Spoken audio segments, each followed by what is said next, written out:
প্রিয় দর্শকবৃন্দ, আপনাদের সবাইকে আন্তরিক শুভেচ্ছা জানাই। আশা করি আপনারা ভালো আছেন। আজ আমরা একটি অত্যন্ত সংবেদনশীল এবং বাস্তবমুখী বিষয় নিয়ে আলোচনা করব। অসুখী বিবাহিত নারীর মন জয় করার ৩টি উপায়, যা ৯৯% ছেলে জানে না। এটি এমন একটি টপিক যা অনেকেই জানার চেষ্টা করে, কিন্তু সঠিকভাবে বোঝার সুযোগ পায় না। ভিডিও শুরু করার আগে একটি ছোট্ট অনুরোধ, আপনি যদি চ্যানেলটিতে নতুন হয়ে থাকেন তবে অবশ্যই সাবস্ক্রাইব করে নিন। আর যদি ভিডিওটি আপনাদের ভালো লাগে তাহলে লাইক, কমেন্ট আর শেয়ার করতে ভুলবেন না। আপনার প্রতিটি সাপোর্ট আমাদের নতুন কন্টেন্ট তৈরি করতে আরও অনুপ্রাণিত করে। এই ভিডিওটি সম্পূর্ণ শিক্ষামূলক উদ্দেশ্যে তৈরি করা হয়েছে। কারো ব্যক্তিগত জীবনকে আঘাত করা বা অন্যায় সম্পর্ক তৈরি করার উদ্দেশ্য নয়। এখানে যা আলোচনা করা হবে তা জীবনের বাস্তবতা বোঝানোর জন্য এবং সম্পর্ককে সঠিকভাবে মূল্যায়ন করার জন্য। ১. তার অনুভূতিকে বোঝা। একজন অসুখী বিবাহিত নারীর জীবনে সবচেয়ে বড় যে অভাব থাকে তা হল বোঝার অভাব। বেশিরভাগ স্বামী কাজের ব্যস্ততায় ডুবে থাকে, আবার কেউ কেউ সম্পর্কের প্রতি উদাসীন হয়ে যায়। এতে করে নারীটি ধীরে ধীরে মানসিকভাবে একা হয়ে যায়। বাইরে থেকে দেখলে মনে হতে পারে সবকিছু স্বাভাবিক, কিন্তু ভেতরে ভেতরে সে ভীষণ ভেঙে পড়ে। এখানেই একজন পুরুষ যদি তার মন জয় করতে চায়, তবে প্রথম ধাপ হওয়া উচিত তার অনুভূতিকে গভীরভাবে বোঝা। বুঝতে হবে সে আসলে কী চাইছে, কী নিয়ে কষ্ট পাচ্ছে, আর তার ভেতরের শূন্যতা কোথায় তৈরি হয়েছে। এবার আসি শোনার গুরুত্বে। একজন অসুখী নারী সবচেয়ে বেশি চায় কেউ যেন মন দিয়ে তাকে শোনে। শোনার সময় শুধু কান খোলা রাখলেই হবে না, মনও খোলা রাখতে হবে। তার প্রতিটি কথা মনোযোগ দিয়ে শোনার সময় চোখে চোখ রাখা, মাঝে মধ্যে হালকা মাথা নাড়ানো আর তার কথায় সাড়া দেওয়া, এগুলো তাকে বুঝতে সাহায্য করবে যে তার কষ্টকে কেউ গুরুত্ব দিচ্ছে। আবেগ ভাগাভাগি করা। যখন সে বলবে, আমার স্বামী আমাকে সময় দেয় না, তখন সরাসরি সমাধান দেওয়ার চেষ্টা করবেন না। বরং বলুন, তুমি নিশ্চয়ই খুব কষ্ট পাও, কারণ প্রত্যেক নারীই চায় তার সঙ্গী তাকে গুরুত্ব দিক। এই ধরনের কথাই সে বুঝবে যে আপনি তার ব্যথাকে ছোট করে দেখছেন না, বরং তার জায়গায় নিজেকে কল্পনা করছেন। মানসিক নিরাপত্তা দেওয়া।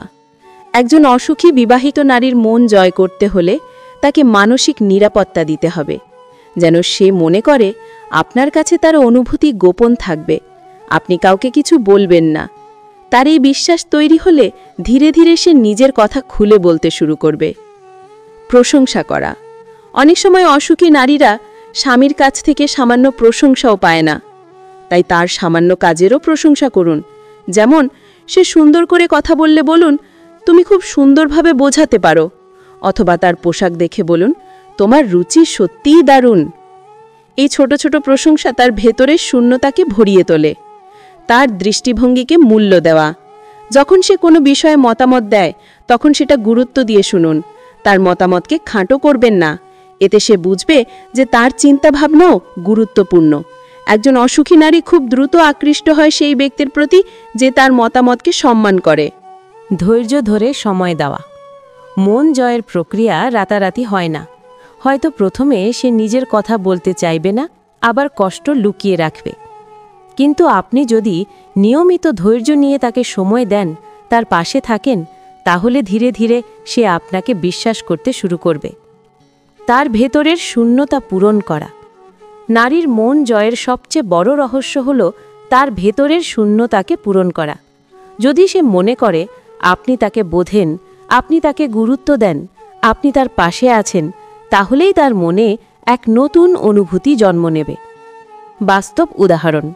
ধরা যাক, একজন নারী সবসময় চেয়েছিল তার স্বামী তাকে নিয়ে ঘুরতে যাক, কিন্তু বছরের পর বছর সে সেটা পায়নি। এখন যদি আপনি তার সঙ্গে সামান্য সময় বের করে বলেন, চলো আমরা দুজনে একটু হাঁটতে যাই, তাহলে সেই মুহূর্তটাই তার কাছে অমূল্য মনে হবে, কারণ আপনি তার সেই অপূর্ণ ইচ্ছাটিকে গুরুত্ব দিলেন। নারীর মন জয়ের আসল রহস্য। একজন অসুখী বিবাহিত নারীর মন জয় করতে চাইলে তাকে বোঝার চেষ্টা করতে হবে। তাকে অনুভব করাতে হবে যে তার কথা, তার দুঃখ, তার কষ্ট সবকিছু আপনার কাছে গুরুত্বপূর্ণ। আপনি যদি তাকে বোঝাতে পারেন যে তার অনুভূতি আপনার কাছে নিরাপদ, তবে সেখান থেকেই জন্ম নেবে এক অদৃশ্য বন্ধন। 2. তাকে গুরুত্ব এবং সম্মান দেওয়া। একজন অসুখী বিবাহিত নারীর জীবনে সবচেয়ে বড় যে ক্ষত তৈরি হয় তা হল গুরুত্ব না পাওয়ার যন্ত্রণা। অনেক সময় স্বামীরা মনে করে বিয়ে হয়ে গেছে মানে আর আলাদা করে গুরুত্ব দেওয়ার প্রয়োজন নেই। তার মতামত, তার ইচ্ছা, তার অনুভূতিগুলো ধীরে ধীরে অমূল্য হয়ে যায়। অথচ একজন নারী সবচেয়ে বেশি চায় তার জীবনসঙ্গী তাকে মানুষ হিসেবে সম্মান দিক, তার পরিচয়কে ছোট না করুক। এখানেই একজন পুরুষ যদি তার মন জয় করতে চায়, তবে অবশ্যই তাকে গুরুত্ব দিতে শিখতে হবে। আর এই গুরুত্ব দেওয়ার কৌশলটাই বেশিরভাগ পুরুষ বোঝে না। এখন আমরা তা গভীরভাবে বুঝে নেব। সম্মানের অনুভূতি সৃষ্টি করা। সম্মান শুধুমাত্র বড় বড় কথায় প্রকাশ করা যায় না, বরং ছোট ছোট আচরণের মাধ্যমে প্রকাশ পায়। যেমন কথা বলার সময় তার কথা মাঝপথে কেটে না দেওয়া, তার কোনো সিদ্ধান্তকে তুচ্ছ না করা, কিংবা তার উপস্থিতিতে অন্য নারীর সঙ্গে অতিরিক্ত তুলনা না করা। এই ছোট ছোট সম্মানজনক আচরণ একজন নারীর মনে বিশাল প্রভাব ফেলে। তার মতামতকে মূল্য দেওয়া। ধরুন সে কোনো একটা বিষয়ে নিজের মতামত দিল। অনেক পুরুষ এখানে বলে ফেলে যে এসব তুমি বোঝো না। অথচ যদি বলা যায় তোমার কথাটা ভালো লাগলো, আমি ভেবে দেখব, তাহলে নারীটি মনে করবে তার চিন্তাভাবনাও মূল্যবান। এই সামান্য পরিবর্তনই তাকে নতুন করে বাঁচার অনুপ্রেরণা দেয়। নিজস্ব পরিচয়কে স্বীকৃতি দেওয়া। অনেক নারী বিয়ের পর স্বামীর নামেই পরিচিত হয়ে যায়। কেউ আর তাকে তার নিজের নাম বা স্বপ্ন দিয়ে চিনতে চায় না। এখানে একজন পুরুষ যদি তাকে নিজের স্বপ্নগুলো পূরণের জন্য উৎসাহিত করে, যেমন তুমি চাইলে লেখালেখি করতে পারো অথবা তুমি চাইলে কাজ শুরু করতে পারো, তাহলেই সে বুঝবে আপনি তার ব্যক্তিত্বকে সম্মান করছেন। তাকে সময় দেওয়া মানেই গুরুত্ব দেওয়া। নারীর কাছে সবচেয়ে বড় উপহার হলো সময়। ব্যস্ত জীবনে থেকেও যদি কেউ তার জন্য কিছু সময় বের করে, তার সঙ্গে গল্প করে, হাঁটে বা হাসে, তাহলে নারী কি অনুভব করে সে এখনও গুরুত্বপূর্ণ।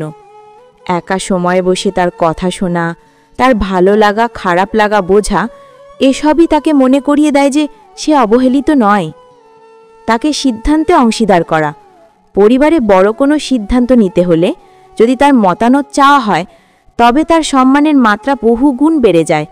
যেমন বাড়ি পরিবর্তনের সিদ্ধান্ত, সন্তানদের পড়াশোনা কিংবা আর্থিক পরিকল্পনা, এসব বিষয়ে তাকে সম্পৃক্ত করা মানে তাকে বোঝানো যে তুমিও আমার সমান অংশীদার। তাকে বিশেষ অনুভব করানো। একজন অসুখী নারীর মন জয় করতে চাইলে মাঝে মাঝে তাকে আলাদা করে গুরুত্ব দিতে হবে।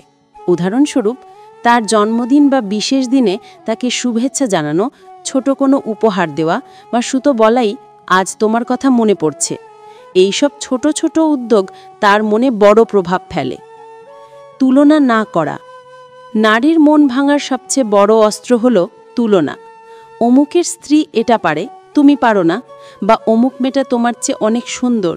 এই ধরনের কথা একজন নারীর ভেতরে দাগ কেটে দেয়।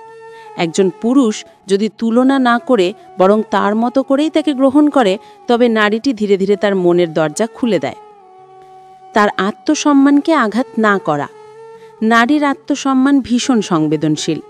যদি তার ভুল ধরতেই হয়, তবে সেটা কোমলভাবে ধরতে হবে, কঠিন ভাষায় নয়, বরং নরমভাবে বলা উচিত, তুমি যদি এটা এভাবে করতে তাহলে আরও ভালো হতো। এভাবে বললে সে কষ্ট পায় না, বরং মনে করে আপনি তাকে সহযোগিতা করছেন। বাস্তব উদাহরণ। ধরা যাক একজন নারী তার সংসারে বছরের পর বছর কষ্ট করছে। তার স্বামী কখনোই তার কাজকে গুরুত্ব দেয়নি। একদিন কেউ এসে শুধু বলল, তুমি সংসারের জন্য যা করো সেটা সত্যিই প্রশংসনীয়। এই একটি বাক্যই তার হৃদয়ে চিরস্থায়ী দাগ কাটতে পারে, কারণ সে প্রথমবার অনুভব করবে তার শ্রমকে কেউ স্বীকৃতি দিল। নারীর মনের প্রতিক্রিয়া। যখন একজন অসুখী নারী গুরুত্ব এবং সম্মান পায়, তখন তার মনে নতুন করে বেঁচে থাকার স্বপ্ন জন্ম নেয়। যে নারী গতকাল ভাবছিল সে মূল্যহীন, আজ সে ভাবতে শুরু করে আমারও মূল্য আছে। আর যে পুরুষ তাকে এই মূল্যায়ন দেয়, তার প্রতি নারী দ্রুত আকৃষ্ট হয়। 3. তাকে সত্যিকারের যত্ন দেওয়া। অসুখী বিবাহিত নারীর জীবনে যত্নের অভাব সবচেয়ে বড় কষ্টের উৎস। অনেক পুরুষ মনে করে সংসারের খরচ চালানোই যত্নের প্রমাণ, কিন্তু নারীর মন শুধু অর্থে ভরে না, বরং ছোট ছোট যত্নে ভরে ওঠে। শারীরিক নয়, মানসিক যত্ন। নারী চায় কেউ যেন তাকে জিজ্ঞেস করে, আজ সারাদিন কেমন কাটল। সে চায় কেউ যেন তার অসুস্থতার সময় ওষুধ এনে দেয়, কিংবা তার মুখের ক্লান্তি দেখে বলে, তুমি আজ অনেক কষ্ট করেছ। এই ছোট ছোট যত্নই তাকে বোঝায় যে তার অস্তিত্বকে কেউ গুরুত্ব দিচ্ছে। তার কষ্টকে ভাগ করা। যদি নারী সংসারের সমস্ত দায়িত্ব একা কাঁধে নিয়ে চলে, তবে সে একসময় ভেঙে পড়ে। একজন পুরুষ যদি বলে, আজ বাসন আমি মেজে দেব, কিংবা আজ খাবার আমি রান্না করব, তাহলেই নারী বুঝতে পারে যে তার কষ্ট কেউ ভাগ করছে। অসুখী সময় পাশে থাকা। নারী যখন দুঃখে থাকে, তখন পাশে থেকে শুধু নীরবে বসে থাকা, এটাই সবচেয়ে বড় যত্ন। কোনো সমাধান দেওয়ার দরকার নেই, শুধু হাত ধরে বলা, আমি আছি, এটাই তার ভরসা। ছোট ছোট সুখ তৈরি করা। যত্ন মানে সবসময় বড় কিছু নয়। কখনো ছোট্ট একটা চকলেট দেওয়া, কখনো হঠাৎ করে তার প্রিয় গান চালিয়ে দেওয়া, কিংবা হঠাৎ হাঁটতে যাওয়ার প্রস্তাব। এসব ছোট ছোট কাজেই নারী বোঝে যে আমার সুখটা কারো কাছে গুরুত্বপূর্ণ। তার শরীর স্বাস্থ্যের খোঁজ নেওয়া। অনেক পুরুষ স্ত্রীর স্বাস্থ্যের প্রতি উদাসীন থাকে, অথচ মাঝে মাঝে বলা, তুমি পানি খেয়েছ তো, বা আজ ওষুধ খেয়েছ তো, এই প্রশ্নগুলোই নারীকে ভেতর থেকে ছুঁয়ে যায়। কৃতজ্ঞতা প্রকাশ করা। যত্নের আরেকটি রূপ হল কৃতজ্ঞতা। নারী যা করে তার জন্য তাকে ধন্যবাদ জানানো। যেমন, তুমি এত সুন্দরভাবে সংসার সামলাও, আমি সত্যিই কৃতজ্ঞ। এই একটি বাক্যই নারীকে ভীষণ আবেগী করে তোলে। বাস্তব উদাহরণ। ধরা যাক, একজন নারী প্রতিদিন সকাল থেকে রাত পর্যন্ত ঘরের কাজ করছে। তার স্বামী বা পরিবার কেউই তাকে ধন্যবাদ দেয় না। একদিন কেউ এসে শুধু বলল, তুমি অনেক কষ্ট করো, নিজের খেয়াল রেখো। এই যত্নের কথাটাই তাকে এমনভাবে ছুঁয়ে যাবে যে সে ভেতরে ভেতরে সেই মানুষটির প্রতি টান অনুভব করবে। নারীর মনের প্রতিক্রিয়া। যখন একজন নারী বুঝে যায় কেউ তাকে সত্যিকারের যত্ন করছে, তখন তার হৃদয়ে অদৃশ্য এক বন্ধন তৈরি হয়। যে পুরুষ তাকে এই যত্ন দেয়, তার প্রতি নারী দ্রুত ভরসা করে এবং আবেগ দিয়ে যুক্ত হয়। প্রিয় দর্শকবৃন্দ, আজ আমরা শিখলাম একজন অসুখী বিবাহিত নারীর মন জয়ের 3টি উপায় হল: 1. তার অনুভূতিকে বোঝা, 2. তাকে গুরুত্ব ও সম্মান দেওয়া, 3. তাকে সত্যিকারের যত্ন দেওয়া। মনে রাখবেন, এখানে কোনো খারাপ উদ্দেশ্য নেই। এই ভিডিওটি কেবল শিক্ষামূলক, যাতে আমরা সবাই শিখতে পারি সম্পর্কের ভেতরে কিভাবে একজন নারীর মন বোঝা যায় এবং তাকে সম্মান দেওয়া যায়। আপনি যদি ভিডিওটি ভালো লেগে থাকে তবে অবশ্যই লাইক, কমেন্ট এবং শেয়ার করবেন, আর চ্যানেলটি সাবস্ক্রাইব করে পাশে থাকবেন, কারণ আপনাদের প্রতিটি সাপোর্ট আমাদের এগিয়ে নিয়ে যায়। ধন্যবাদ সবাইকে।